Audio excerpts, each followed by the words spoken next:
Hi, and welcome back to Chef Ro's Cooking Camp. Today we're going to make veggie pot pie. Now, if you wanted to make this with chicken or beef or turkey or ham or whatever other meat you wanted to, you can add that right in.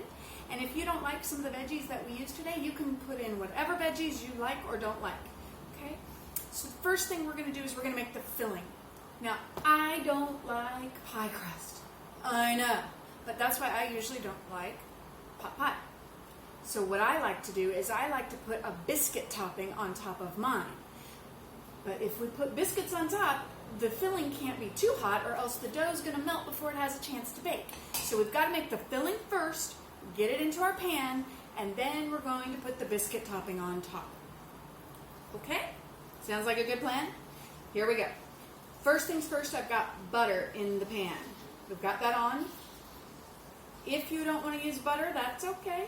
You could use oil, you could use bacon fat, you could use margarine, you can use whatever you've got in the house. You just need some sort of fat here to cook all the veggies in. Now I've got two different bowls of veggies here. You can see this one and this one. The reason why is because they're going to cook at different amounts of time. And carrots and onions, and if I had some celery, I would put that one in here too. Those take longer to cook. So we're going to put them in a long time before. In here I've got some spinach, I've got some corn, I've got some peas. Those don't take nearly as long to cook, so they're going to go in much, much later, right before we put it in the oven. Okay, so you can see I've got my butter melting. Looks good. Now I'm going to put my potatoes, my carrots, and my onions in here. I'm going to tell you a secret that only chefs know. When you put anything into the pot, first thing you do is add a pinch of salt. What that'll do is that'll help pull all the water out so that all of the flavor is concentrated and it tastes better in the end. If you know, the name of my website is Stirring is Not Cooking. If we stir this too often, it'll never actually cook. Because if I stir it all the time, all the heat is going to go out of the pan instead of staying in there to do its job. So we're going to stir this only a little bit every now and then, just this much every once in a while, just until those onions become what we call translucent, which is a fancy chef word for see-through. Okay, so when those onions, instead of see how white they are, when they become clear, that's when we're going to move on. Okay, my onions are all softened and translucent, and you can see, if you look here in the pot, see that there's some brown happening around here. Now, a lot of people panic when they see that, but it's not a bad thing. It's called caramelization, and it's actually a really good thing that we really like to see a lot of. So, brown is good. If it gets all the way to black, that's when we have a problem. Okay, so now I'm going to take some minced garlic. A lot of people tell you to cook the garlic at the same time as the onions, and the problem with that is that the garlic will burn every single time. We only want to cook garlic for about 30 to 60 seconds because otherwise it burns. And once garlic burns, you cannot get that flavor out of there. Once you put garlic in, you've got to stir, stir, stir, stir, stir all the time. Okay? Now, see how beautiful that is? Okay. The way to know when garlic is ready is when you smell it. So if you smell the garlic, it's time to move to the next step, because the garlic smell means that all the oils have come out and it's going to be able to flavor our food very nicely. Okay, I'm starting to smell this garlic. You can see it's getting beautiful in there. So now I'm going to add a little bit of flour. Flour is going to make it thicken up and make a nice sauce around everything, okay? The reason that we add the flour to the vegetables is by coating the vegetables when we add a liquid, we don't have to worry about lumps, because I don't know about you, but I don't like lumpy gravy.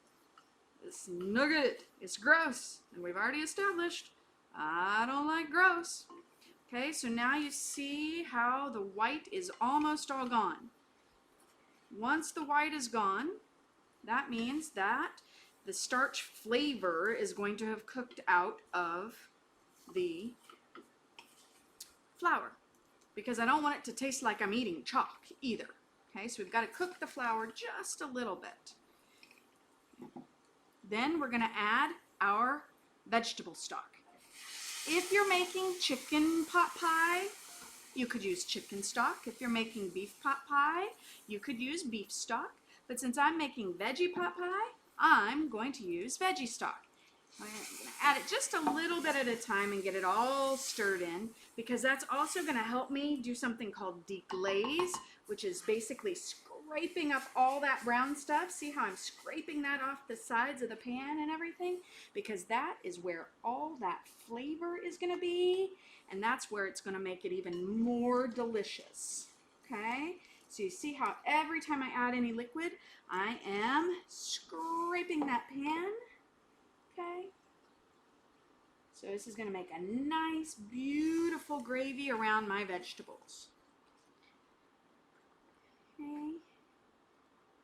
Once I've got all my liquid added to this, we're going to move it to its new home.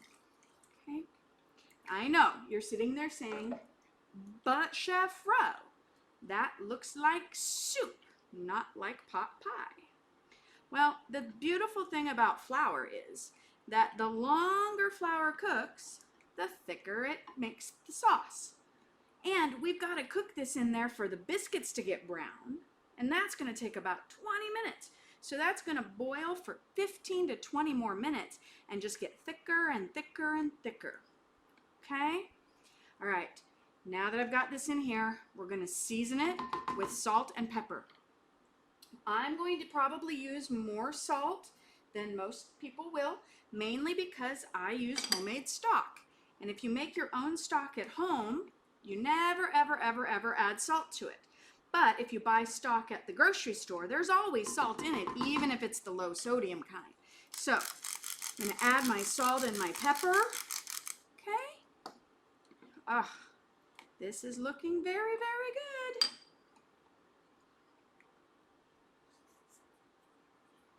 Now, we're going to put it in its new home that it's going to bake in, because if I leave it in here, this metal is going to be hot and it's not going to cool very quickly. Okay? Okay? So, I have taken this pan here, and I don't know about you, but I hate doing dishes. Okay? So, it's a necessary evil, unfortunately. We all have to do dishes when they get dirty, but I hate doing them. So I make it easier on myself by buttering the dish that I'm going to use first, because then stuff won't stick, and so it's not as hard to do the dishes later. So I'm going to put this filling in here. And I know you're thinking to yourself, but Chef Ro, what about all of the peas and the corn and everything? Now's the time. And if you're going to add meat, I suggest using cooked meat. So if you've got some leftover meat, this is a really great place to use that. If not, I suggest personally cooking your meat before you put it in here, or else you might run the risk of it not being fully cooked, and it won't be nice and brown and caramelized. Okay, now I'm also going to add some fresh herbs. I've got parsley and thyme and rosemary, because that's what I have growing in my garden.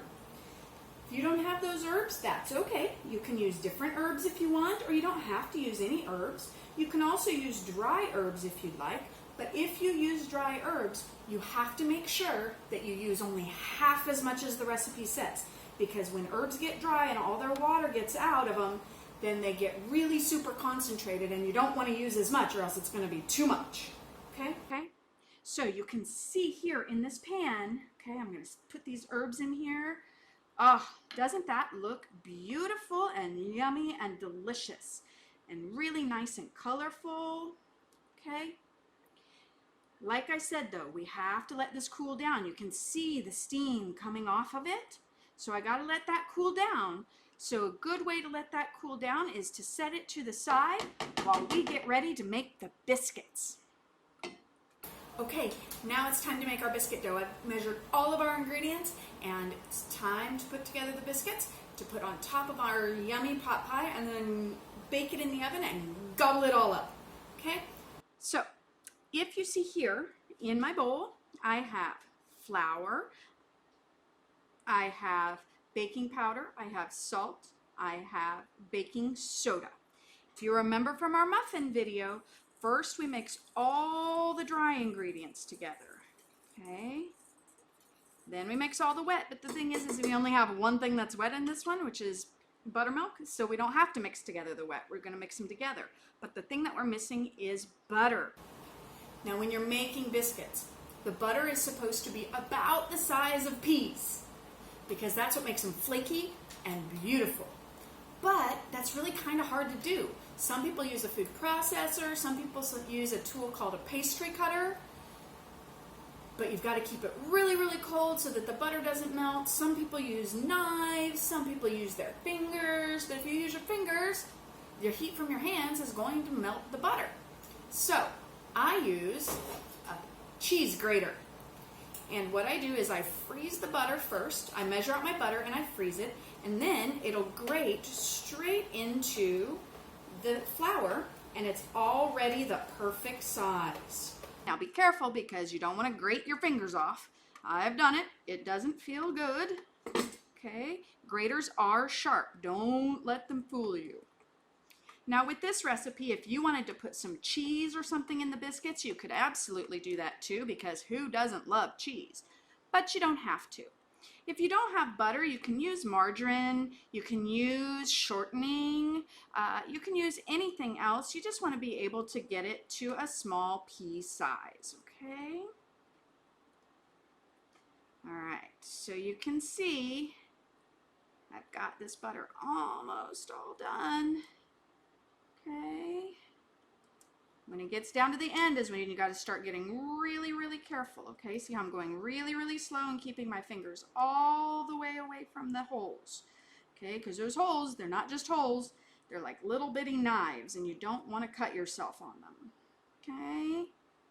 All right. I've got all my butter in there. I'm going to pull it all from the inside, okay? Now, you can just use your fingers to toss it if you want, if you don't mind your hands getting a little bit dirty.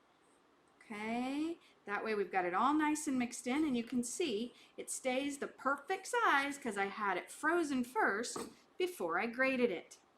Now, if your hands are covered like this, you're probably going to want to wash your hands now. So go wash your hands real quick and then we'll come back and finish. Okay, you can see I got my hands all washed now. So now we're going to put our buttermilk in.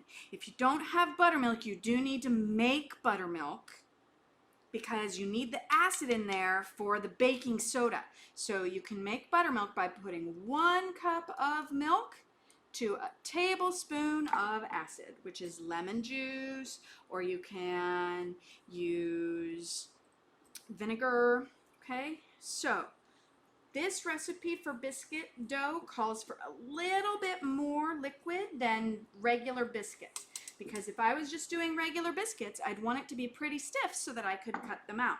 But we're going to do something called drop biscuits. So that means they've got to be a little bit wetter so that I can scoop them a little easier. Okay? So you can see it's a little bit wetter. This is about where I would stop for regular biscuits, but these are drop biscuits, so I got to put a little splash more in there. Now you want to be careful. If you stir this too much, it's going to make your biscuits really tough and they won't be nice and flaky. Okay? All right. Do you see how nice and beautiful this is? Now I used about 1.5 cups of buttermilk here, but if you live in a very wet climate, because I live in the desert, so if you live in a really wet climate, you might not need quite as much, or maybe if it's raining outside, or there's a lot of different factors, okay? Once you've got your biscuit dough all mixed, here's my trusty scooper again. Notice I use this thing all the time. If you don't have one of these though, you could just use a spoon or something if you want. Okay, I'm bringing this pan over here so it's easier for me, and you can see I'm going to fill my scooper and I'm just going to put that dough right on top. Now, because you can see that it's had a little time to cool, the biscuit dough isn't sinking right in, which is a good thing because I want it to stay right on top, just like this. Okay, you can see these beautiful little biscuits on top here. Get my last biscuit in here. scoop that guy right on top. Now this is going to go into a 375 degree oven. It's going to take at least 15 to 20 minutes for those biscuits to brown, especially since they're so wet. That tends to make them take a little bit longer. If you want them to be super, super brown, you can take a little bit of cream or milk and brush the tops of it with that also. Don't have to do that, but it'll make them really dark brown if you want. So I'm going to put this into the oven and I'll show you what it's supposed to look like when it's all done. Okay, our pot pie has come out of the oven now. It's been in the oven for about 25 or 30 minutes, so ready to eat. If you look down here, look and see what this looks like. Nice and brown these biscuits are, and you can see where the thing is bubbled up and is beautiful. Do you see how much thicker that got? It's nice and beautiful. Now there is no bottom crust on this. If you wanted to use pie crust or something instead, this filling would still work for that. But I like biscuits, and this is what I'm eating for dinner tonight. Hope you enjoyed Chef Rose Cooking Camp.